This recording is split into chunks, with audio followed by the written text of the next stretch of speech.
I'm going to show you how to get rid of hiccups. Hello, welcome to Nursing with Professor B. My name is Bridget, I'm a nurse practitioner. This is the method that has worked best for my patients. I know that there's a lot of other methods out there like sugar, scare me, blah, blah, blah. But so what you do is you take a glass, you fill it with water, and you're going to drink from the opposite side of the glass.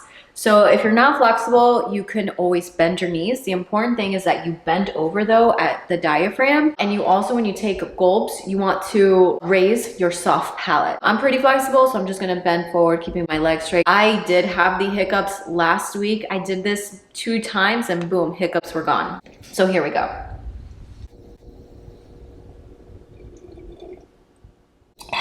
If you feel like you're going to choke, you can always come up, swallow, like if you feel like it's gonna go out your nose or anything like that. And then you would just go back down and do it again. Leave a comment below if this method worked for you. Make sure you like, subscribe, and you turn on the notification bell if you found value in this video. Until next time.